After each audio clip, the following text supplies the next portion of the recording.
So, of all the cookware at our disposal as outdoor cooking enthusiasts, I don't think any is so equally revered and reviled as the humble cast iron. Now, it's revered because it's tremendously good at holding its heat. It's incredibly versatile. You know, you can have it over fire 1 minute, the next minute you can have it in your oven. It works over barbecues. It pretty much goes anywhere. And it's been used for hundreds, thousands of years, in fact. And we know because of that, it's not really prone to leaching chemicals. So it's a pretty clean way of cooking. And let's be honest, it just looks pretty cool, right? But it's reviled because it has a bit of a reputation for being somewhat high maintenance. You know, from the need to stop it from rusting, to the necessity for seasoning it.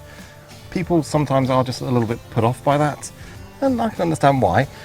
But I'm here to show you today that with minimal effort, you can look after your cast iron cookware, and it will become your best friend when it comes to outdoor cooking and indoor for that matter, and it will last you a lifetime and beyond. Now, if you haven't seen our video yet on how to treat rust on cast iron, I'll put a link to that in the description here. This video today is going to be assuming that you don't have any rust or you have minimal rust, because what we're focusing on today is the seasoning of your cast iron, which is going to enhance its longevity almost infinitely. So let's get to it.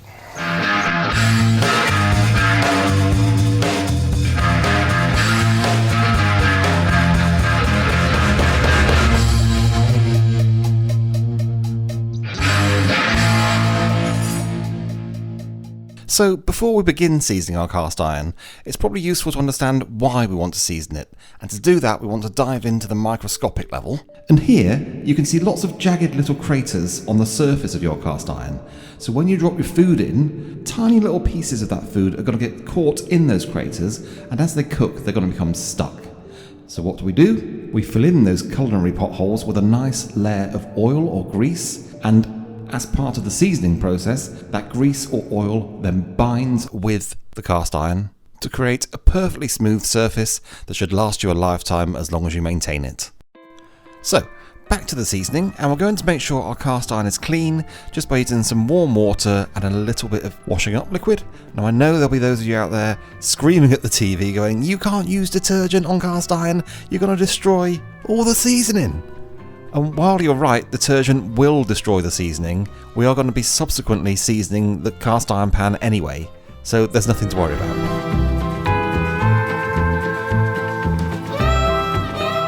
And I spotted just the tiniest amount of rust in the bottom of my pan whilst I was doing that clean out, so I'm just going to drop in some normal table salt to create a gentle abrasive environment where I can just rub that rust away with a soft sponge.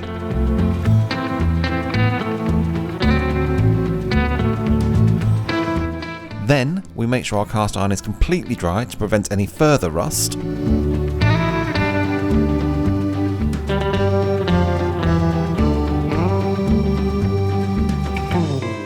And now we'll start applying our grease or oil, and for the application I actually like to use coffee filters. They're not as fibrous as paper towels or kitchen towels, so you don't end up with those tiny little fibres attached to the cast iron as you're rubbing the grease in. Plus they're cheap and they're pretty easy to get hold of. And for the actual seasoning, I'm using some rendered tallow here. You can use any high temperature grease or oil you want to.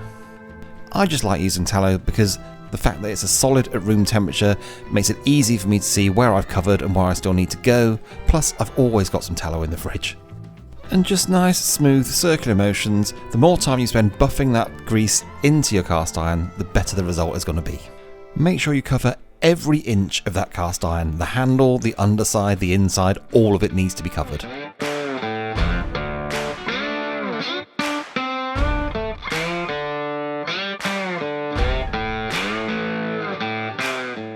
Then preheat your oven to 350 Fahrenheit, that's 180 Celsius or gas mark 4. And as a pro tip, you might want to put a baking sheet on the bottom of your oven to catch any grease that drips. Then place your cast iron upside down on the upper shelf of your oven and let it bake in for about an hour. After an hour, turn off the heat and let your cast iron cool down completely. Okay, so this is the one we've done.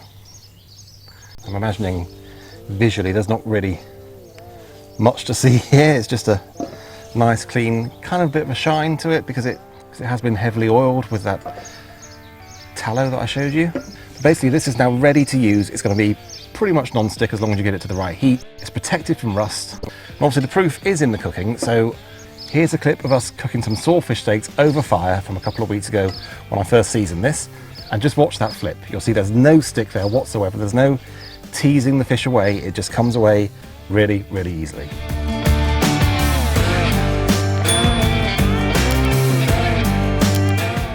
And this will be the same for fried eggs, for your bacon, for steaks, whatever you want to cook in here now. You've created a natural non-stick barrier, as I say, that will preserve the life of your pan, will make it non-stick, and might need minimal topping up now and again, but with the proper yet minimal treatment should last you a lifetime.